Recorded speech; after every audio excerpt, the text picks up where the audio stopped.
Glória a Deus, nós estamos aqui hoje novamente para deixar uma palavra de Deus para vocês. E eu queria compartilhar a palavra que está em Mateus, capítulo 25, do versículo 1 ao 13, que algumas Bíblias trazem como a parábola das 10 virgens, né? E a Bíblia, por exemplo, que eu estou aqui, é King James, ela diz as virgens sábias e as tolas, quase que já dá a dica para a gente de tudo que vai acontecer e o que é o mais importante, né? Que nós vamos ver aqui. Não se trata do ser o mais importante em um casamento. O que é mais importante nessa parábola está na diferenciação entre sabedoria e tolice, né? Em algumas traduções, nécio, né? Então vamos lá. A palavra de Deus diz assim: portanto, o reino dos céus será semelhante a 10 virgens que pegaram suas candeias e saíram para encontrar-se com o noivo. 5 delas eram sábias, mas outras 5 eram inconsequentes. As que eram inconsequentes, ao pegarem suas candeias, não levaram óleo de reserva consigo. Entretanto, as prudentes levaram óleo em vasilhas, junto com suas candeias. O noivo demorou a chegar. A pastora Angélica está aqui, só que a gente não está em live hoje, né? Eu estou gravando esse vídeo aqui. Nós tentamos fazer uma live, mas a gente não conseguiu. Então nós estamos gravando o vídeo e vamos compartilhar com a igreja. Amém? Então versículo 6, prosseguindo, diz assim: à meia-noite ouviu-se um grito, eis que vem o noivo, saí ao seu encontro. Então todas as virgens acordaram e foram preparar suas candeias. As insensatas recorreram às sábias: dai-nos um pouco de vosso azeite, porque as nossas candeias estão se apagando. Porém as sábias responderam: não podemos, pois assim faltará tanto para nós quanto para vós outros.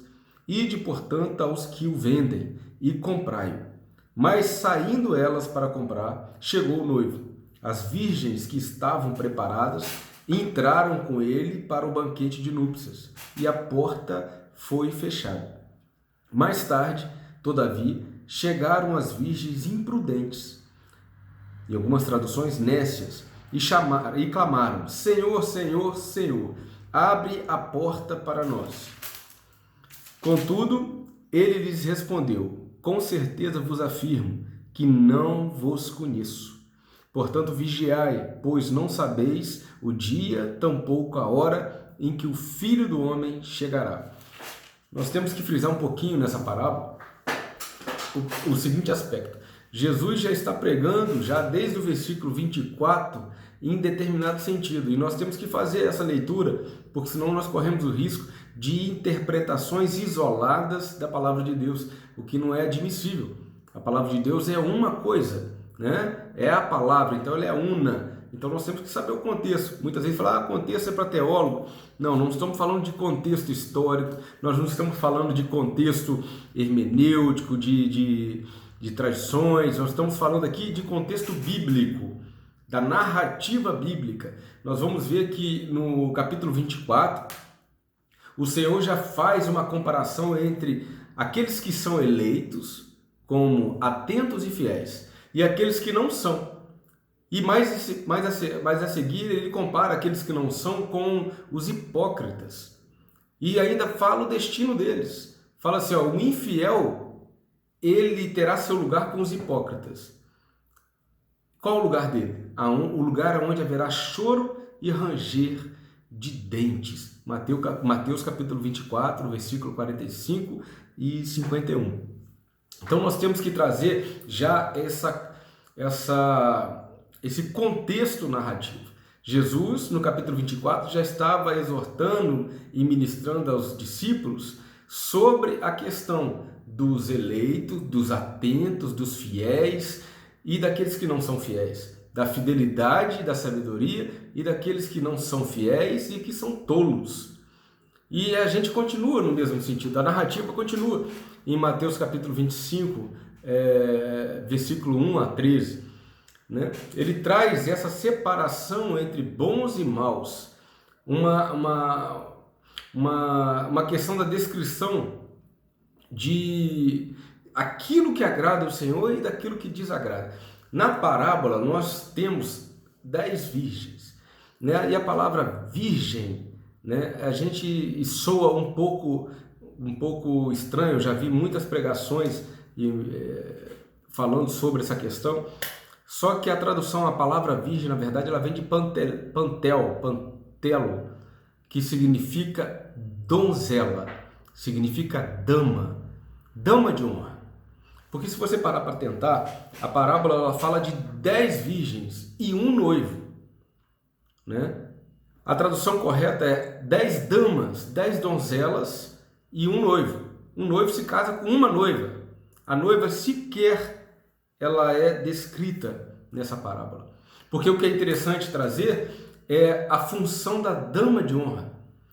Eram damas, e na tradição judaica eram 10 damas, e essas 10 damas elas acompanhavam a noiva, adornavam a noiva, preparavam a noiva, e quando era o momento do noivo chegar, que era lá para a noite, elas faziam um cortejo, uma procissão, e nessa procissão elas saíam com tochas acesas, né? Tochas acesas para iluminar, né? Iluminar as ruelas aonde elas passavam, porque a gente tem que observar muito bem aqui, não existia iluminação pública, né, gente?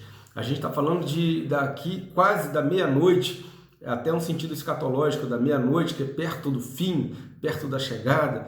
Então as donzelas elas deviam acompanhar a noiva num cortejo, em procissão, onde cada uma carregava uma tocha acesa, iluminada, que iluminava o caminho, né? E nós vamos falar um pouquinho sobre isso. A questão toda é que nós temos alguns elementos que nós temos que trazer aqui e já elucidar quais são eles. O primeiro é o noivo aqui é o Cristo, né? Jesus Cristo. As virgens, como eu coloquei aqui, a tradução é pantelo, significa damas. E o sentido que a parábola quer nos dar é que o Senhor estava falando com os crentes, com as pessoas que o seguiam. Então, as virgens aqui são os crentes, e nós vamos ver que tipo de crente é este. Os crentes verdadeiros e os crentes falsos. Lâmpadas, elas representam a vida, o testemunho, a obra de cada crente.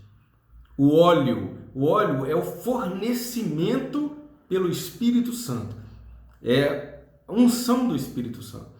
E nós temos que trazer algumas lições dessa parábola, e a primeira que eu trago para vocês é que o crente ele deve esperar Jesus chegar. Ele deve esperar Jesus chegar. Eu já vi muita gente lendo essa parábola e falando assim, é o tempo do fim, né? É o tempo do fim, e quando começa a viver uma situação de crise, já começa a ser o crente escatológico, né? Jesus está voltando, que Jesus está voltando. Jesus aqui nessa parábola, ele não diz que está voltando. Jesus, nessa parábola, ele diz, pelo contrário, ele diz que ele se atrasou. Versículo 5, o noivo demorou a chegar, e todas as donzelas ficaram com sono e adormeceram.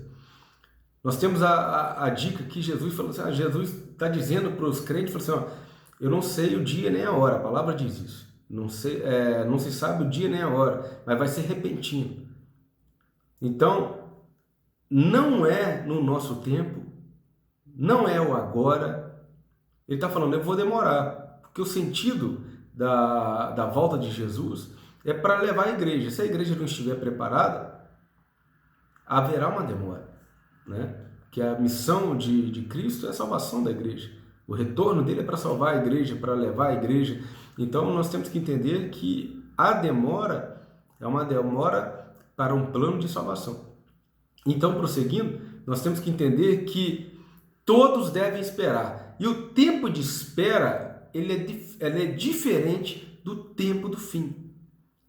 O tempo de espera é um tempo de preparação, é um tempo de perseverança. Se você não está perto do fim, eu já vi muita gente também falar assim, já que Jesus está voltando hoje, então eu vou converter, vou me converter, eu vou fazer as coisas, as obras do Espírito, e a gente vai ver que não é bem assim, né? O tempo de espera é um tempo onde você pode ser trabalhado.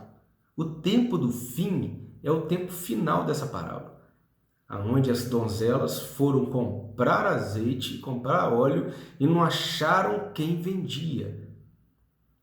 Por quê? Porque a palavra, ela deve ser ministrada, ela deve ser pregada, ela deve transformar vidas e a pessoa deve se transformar antes da segunda vinda de Jesus. Porque depois que ele voltar, não haverá tempo para transformação, não haverá tempo para buscar a palavra. Quando a parábola diz que as donzelas que tinham se preparado mandaram as outras que não tinham óleo suficiente comprar azeite, essa parábola ela nos remete aonde que você compra azeite.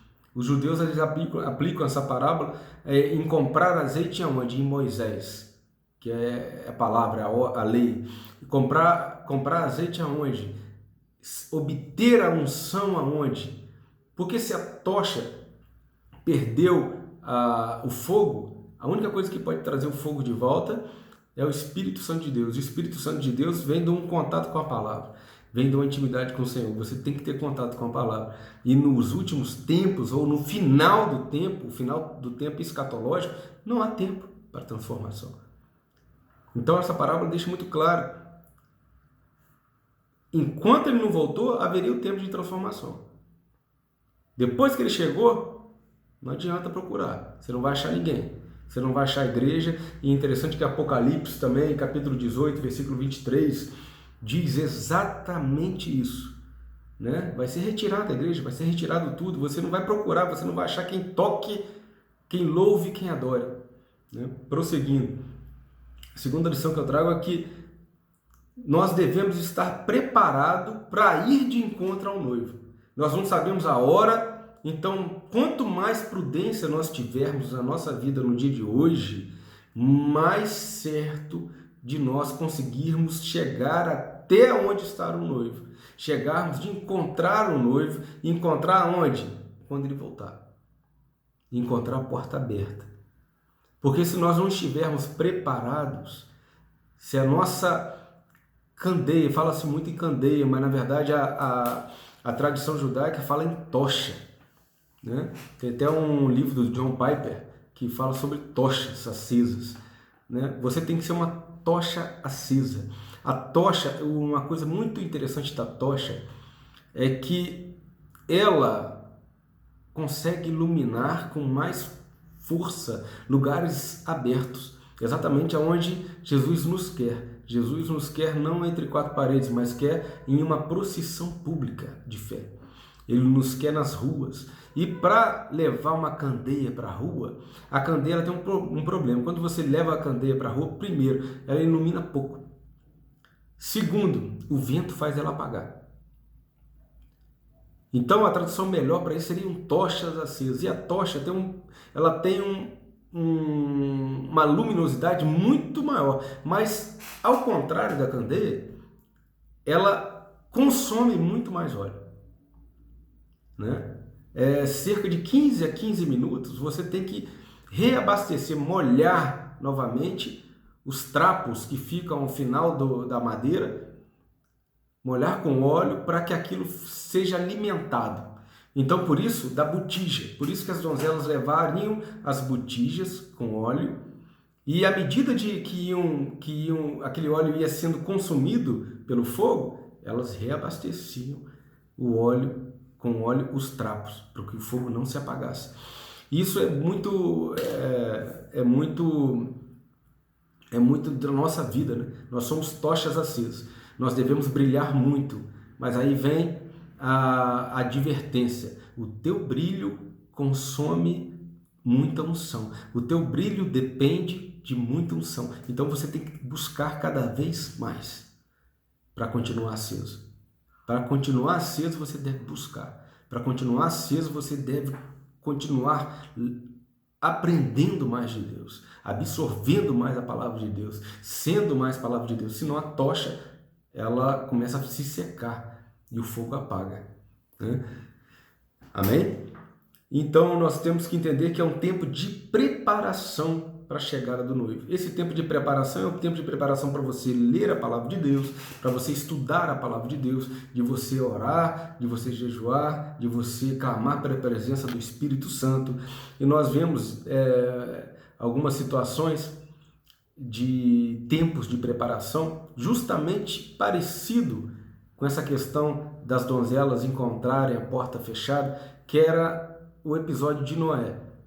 Naquele episódio de Noé, você tinha dois tipos de pessoas: os tolos e o sábio e sua família. Quem é sábio? A palavra de Deus diz que o sábio é aquele que ouve a palavra de Deus, aquele que escuta Deus. Noé era o único sábio ali, porque ele escutou a voz de Deus. Então ele começou a fazer a arca, começou a construir a arca junto com seus familiares. E o que aconteceu no último tempo? No último tempo, a palavra de Deus diz que Deus fechou a porta da arca, deixando toda a humanidade de lado. Então nós temos que ter bastante cuidado com essa questão do evangelho pregado por aí, que é um evangelho good vibe, evangelho das boas, das boas vibrações, o evangelho do amor de Deus. Deus continua te amando, mas Deus também é justo. Deus nos deu a palavra. Se você escutou a palavra e está sabendo que existe um tempo onde Ele virá e que Ele vai ser um Deus de justiça, Ele vai pegar aqueles que estão preparados, significa que existe o eleito. Quem é o eleito? O justo, o sábio, e existe o tolo. E o interessante é que essas palavras são para a igreja, gente. Porque os dois ouviram a palavra de Deus. Tanto aquele povo lá de Noé, eles escutaram, eles não deram ouvido. Eles escutaram, mas não deram ouvido. Da mesma forma, tem muita gente dentro de igreja escutando, mas não dando ouvido. Escutando, mas não sendo. Ah, eu sou cristão. Não, você não é cristão, você pode ser crente. Você acredita que Deus existe. Cristão é aquele que segue Cristo. É diferente, são duas coisas diferentes. Aí Deus vem buscar a igreja é formada por cristãos, aqueles que seguem Cristo. E para seguir Cristo você tem que pegar a cruz. Jesus nos fala: pegue a sua própria cruz e me segue. Pegue a sua própria cruz e vem pela sua via crucis, vem pelo seu caminho, vem por esse caminho aí de cruz. É um caminho que você deve abdicar dos seus desejos, de alguns desejos de carnais que desagradam a Deus. Né? Outro dia eu estava lendo um livro sobre algumas seitas, né? E numa dessas seitas o cara falou assim: eu sou adorador do satanismo, não sei o quê. E o que o satanismo prega? O satanismo prega o quê? Que você deve fazer todos os desejos da sua carne. Só assim você será verdadeiramente livre.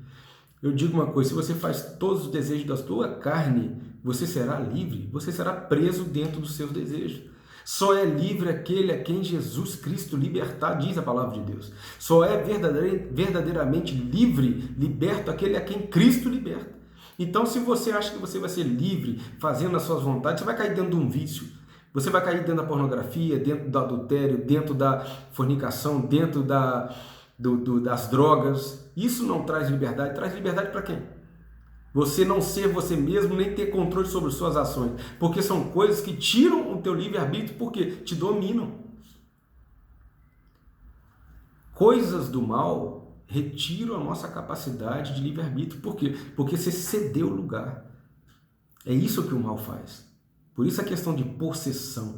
Possessão é por quê? Porque há uma força que você deu legalidade para agir na sua vida, tomando as decisões por você. Não faça isso. Amém? A terceira lição é que fala que as lâmpadas precisam ser frequentemente reabastecidas para continuarem brilhando. Né? E nós já falamos aqui que as nossas lâmpadas, na verdade, o nosso fogo, na verdade, eles são alimentados e retroalimentados pela unção do Espírito Santo. Ah, pastor, mas eu não conheço o Espírito Santo. Cada vez que você lê a Bíblia, cada vez que você ora, você recebe unção do Espírito Santo. E unção do Espírito Santo, meu querido, não significa você simplesmente falar em línguas, você rodopiar na sua igreja. Eu conheço pessoas que têm unção do Espírito Santo, têm uma unção poderosa e ficam na igreja assim, quietinho, oram do jeito deles, mas quando vão orar por você, quando vão estender a mão, meu irmão, você sente a presença de Deus. Então, unção do Espírito Santo não é uma questão de você medir quem tem e quem não tem. É uma questão de pessoalidade com Deus. É uma questão de intimidade com Deus. Se você tem intimidade com a palavra, se você busca a palavra, se você está fazendo a obra de Deus, amém. Então, você vai ser alimentado neste fogo. Não adianta você sair com a tocha que não tem unção necessária para chegar até o fim. Você tem que ficar alimentando ela. Por isso que a vida do crente é uma vida que você deve estar constantemente se alimentando da palavra de Deus. O dia que você para de alimentar a palavra de Deus, você tropeça. Por que você tropeça? Porque trevas vêm sobre você. Quando vem trevas? Quando que vem as trevas sobre mim, pastor? Quando a tocha se apaga. Você não vê o caminho, é? Por isso que as trevas vêm, por isso que as situações adversas vêm. Por quê? Porque a tocha está apagada. Eu estou esquecendo de alimentar o fogo. Amém, gente? A quarta lição é que a questão você perceba que as donzelas, na verdade, aqui, todas elas adormeceram porque o noivo demorou. E muita gente fala assim, elas se desligaram, né? A questão aqui da adormecer, essa palavra, dormir, no grego, ele tem um significado muito amplo. Até porque Jesus falou que Lázaro, em vez de morto, estava o quê? Dormindo. Então a palavra dormir significa ou repousar no Senhor, ou estar em trevas. Por que em trevas, pastor? Porque a noite significa trevas. Quando a pessoa dorme, ou ela está segura com o Senhor, ou ela está em trevas.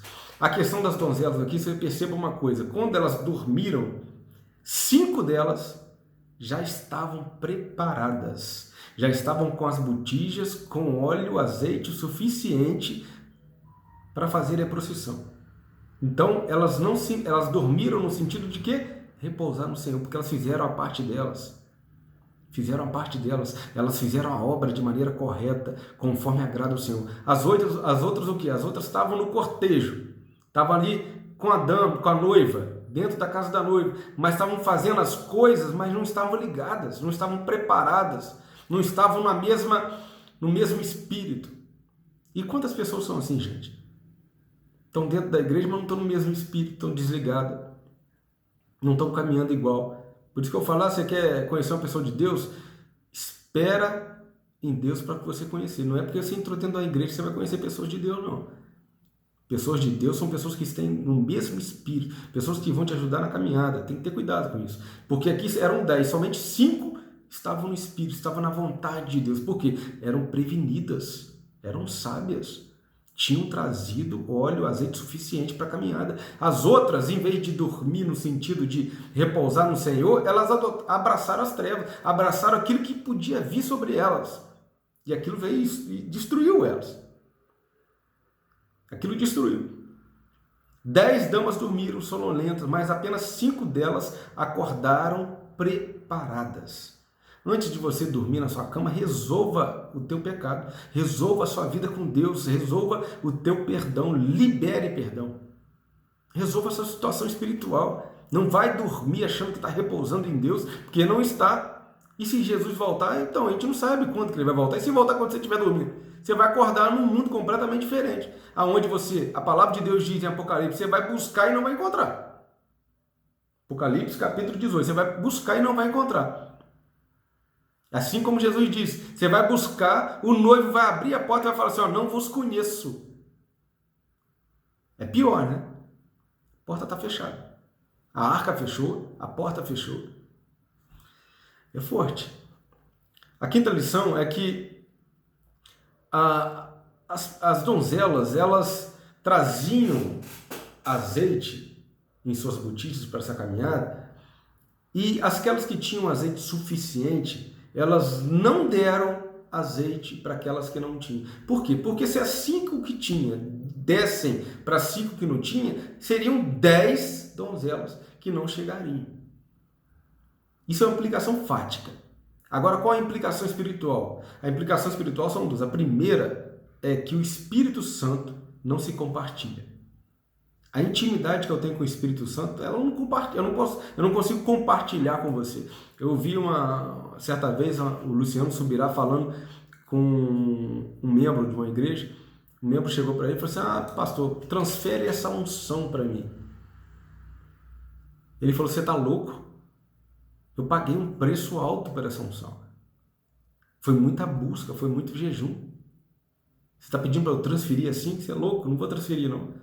Não existe isso. Então, eu até creio na transferência de unção, mas quando os dois espíritos estão conectados com Deus, as duas almas têm sede de Deus, as duas almas têm propósito em Deus, as duas almas, elas têm buscado a Deus. Aí é alinhamento de propósito. Um espírito testifica do outro. Agora, simplesmente transferir o Espírito Santo. Aqui nós estamos falando de pessoas 5 donzelas que eram nécias, ou significa, elas são tolas, e 5 que são sábias. As sábias não conseguem compartilhar o Espírito Santo com tolos, com pessoas ímpias. Não consegue. O ímpio, ele não absorve o Espírito Santo só de você botar a mão nele. Não existe isso. Ele tem que buscar. E outra questão, a segunda lição espiritual que eu tenho dessa questão da botija, de comprar o azeite, é que a salvação ela é individual. Quando as 5 que tinham dizem para as outras 5, você deve comprar, você deve adquirir. Seria a palavra mais correta. Adquirir, aquisição, fazer por merecer. Por isso, comprar. Toda compra tem um preço. Toda unção tem um preço. Toda vida com Deus tem um preço. Você quer ter intimidade com Deus, tem preço. Você quer conhecer a palavra de Deus, tem um preço. São horas, são tempo de dedicação a Deus. Amém, gente? E, por último, eu queria trazer para vocês que a conclusão dessa parábola, ela não tem essa questão de o tempo final chegar.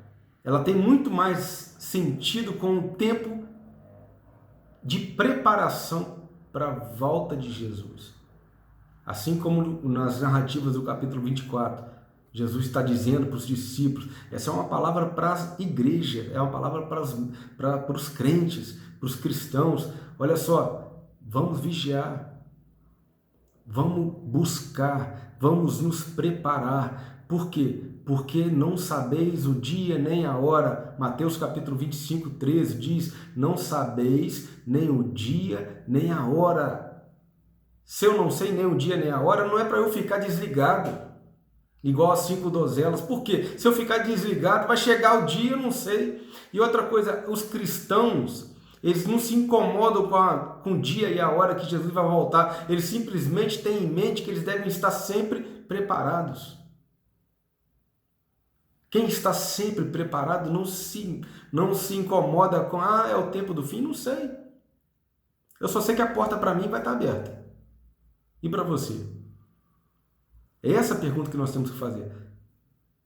Eu não sei qual é o tempo do fim, eu sei que a porta para mim vai estar aberta. Por quê? Porque eu tenho me preparado. Então eu oro a Deus agora para que, em nome de Jesus Cristo, todas as pessoas que estiverem me ouvindo estejam preparadas no Senhor, buscando a palavra de Deus, buscando serem fortalecidas no Espírito Santo, buscando a presença manifesta do Espírito Santo, porque a palavra de Deus diz que evangelho é poder de Deus. Então que o poder de Deus seja manifesto na vida de vocês, com maravilhas, com sinais, com cura, com libertação, mas sobretudo com transformação de vida, que o Senhor, meu Deus, Jesus Cristo, possa transformar a vida, não só sua, mas através de você, muitas outras vidas, em nome de Jesus. Deus te abençoe.